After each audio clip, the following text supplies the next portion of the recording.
নমস্কার, অনুরাগের রান্নাঘরে আপনাদের সকলকে স্বাগত। আজকে আমি বন্ধুরা দেখুন নতুন একটা রেসিপি নিয়ে এসেছি, যেটা হচ্ছে দেখুন লাউ। এই যে আমাদের গাছের লাউ যে একটা দেখাচ্ছে, সেই লাউ দিয়ে চিংড়ি মাছ। তার জন্য উপকরণগুলি লাগছে: পাঁচফোড়ন লাগছে, লবণ, একটু মিষ্টি, গুড়, এখানে জিরে গুঁড়ো, ধনে গুঁড়ো, এটা হলুদ গুঁড়ো, সরষের তেল, এখানে লাগছে এটা আদা বাটা রয়েছে, একটু রসুন দিয়েছি, রসুনটা দিয়েছি মানে চিংড়ি মাছের রসুন খুব মানায়, তাই রসুন নিয়েছি, কাঁচা লঙ্কা বাটা একটু নিয়েছি, এখানে দুটো এলাচ নিয়েছি, দুটো লং নিয়েছি, একটু দারচিনি নিয়েছি, আর এখানে একটা শুকনো লঙ্কা আছে, দুটো কাঁচা লঙ্কা আছে, একটা তেজপাতা আছে। তাহলে বন্ধুরা চলুন এখন আমি লাউটা কাটি। লাউটা কাটার আগে আমি চিংড়ি মাছটাকে একটু নুন হলুদ মেখে রাখি।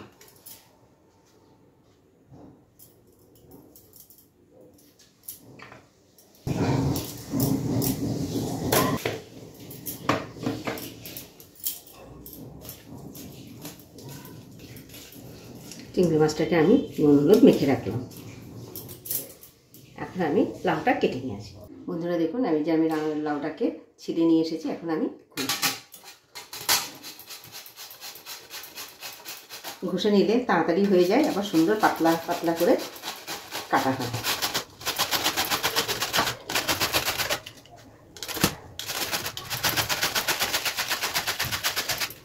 সুন্দর আমার গাছটা একটা বস্তার মধ্যে লাউ গাছ দিয়েছি, তার মধ্যে দুটো তিনটে লাউ এরকমই সাইজেরই হয়েছে।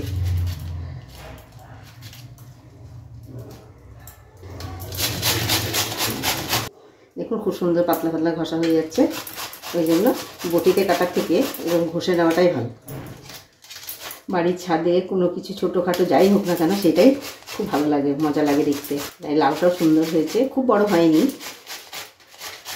একটা বড় বেলের মতোই হয়েছে, কিন্তু খুব সুন্দর, দেখুন কত আনন্দ লাগছে। দেখুন কত তাড়াতাড়ি ঘষা হয়ে গেল।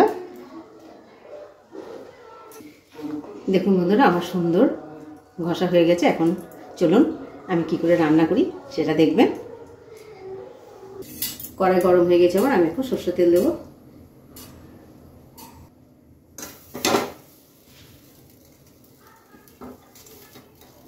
তেল গরম হয়ে গেছে, এখন এই মাছগুলো ভেজে নেব। চিংড়ি মাছটা শক্ত তো, ওই জন্য একসঙ্গে দিলেও ভাঙার ভয় নেই।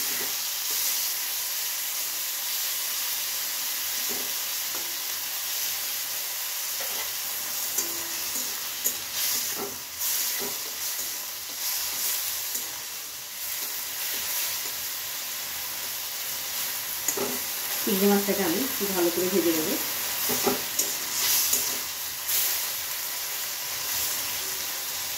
এখানে আমি দুটো এলাচ আর দারচিনিটা দিয়ে রেখেছি, গরম হয়ে যাবে, সুন্দর একটু ভাজা ভাজা হয়ে যাবে তাতে। দেখুন বন্ধুরা আমার চিংড়ি মাছটা খুব ভালোভাবে ভাজা হয়ে গেছে, এখন আমি চিংড়ি মাছটাকে তুলে নেব।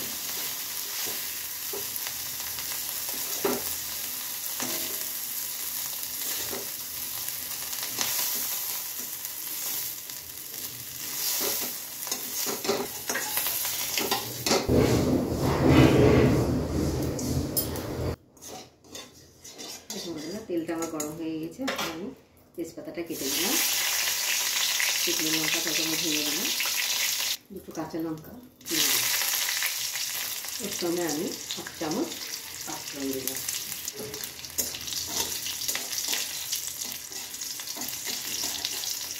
ফোড়নটাকে ভালোভাবে একটু ভেজে নেব। দেখুন সুন্দরভাবে ভাজা হয়ে গেছে, এখন আমি লাউটা দেব। তার আগে আমি মশলাগুলোকে একটু ভেজে নেব। এটা লঙ্কা বাটা, রসুন বাটা, এটা আদা, 1/2 চামচ জিরে গুঁড়ো, 1/2 চামচ ধনে গুঁড়ো, মতো হলুদ, মশলাটাকে একটু ভালো করে ভেজে নিই। মশলাটা আমার ভালোভাবে ভাজা হয়ে গেছে, এখন আমি লাউটা দিয়ে দেব।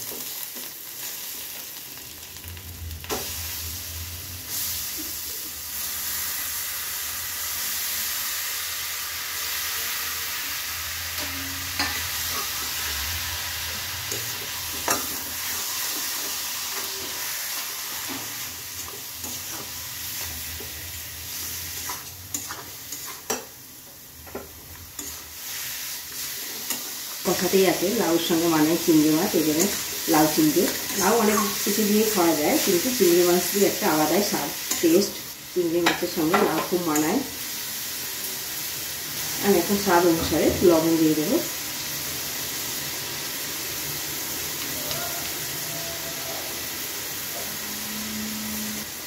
এখন আমি একটু ভালোভাবে নেড়ে কিছুক্ষণ একটু ঢাকা দেবো। কিছুক্ষণ আমি একটু ঢেকে রাখি। এখন আমি একটু ঢাকনাটা খুলে এই লাউর মধ্যে আমি জল দেবো না, এই লাউর থেকে যে জল বেরোবে সেই জলেই এটা সেদ্ধ হয়ে যাবে। ওই জন্য চিংড়ি মাছটা আমি দিয়ে দিলাম। এর সঙ্গে আমি একটু মিষ্টি দিলাম, মানে গুড় দিয়ে দিলাম।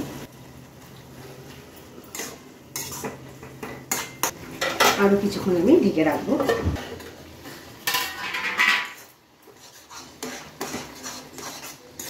এখন একটু ঘন ঘন রাখতে হবে, কেননা হয়ে এসছে তখন বলে একটা কড়াইয়ে লেগে যেতে পারে। দেখুন বলে এক ফোঁটাও আর কোনো লাউ গায়ে আর কোনো জল নেই। এখন আমার হয়ে গেছে লাউ চিংড়ি।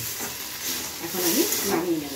দেখুন বন্ধুরা, আমি কত সুন্দর লাউ চিংড়িটা বানিয়েছি। আমি যেভাবে বানিয়েছি এরকম করে আপনারা বানিয়ে দেখবেন, কত সুন্দর লাগবে। খেতেও তত সুন্দর, দেখতেও সুন্দর, নামটাও সুন্দর লাউ চিংড়ি। ভিডিওটি দেখার জন্য ধন্যবাদ। আবার আসবো নতুন একটি রেসিপি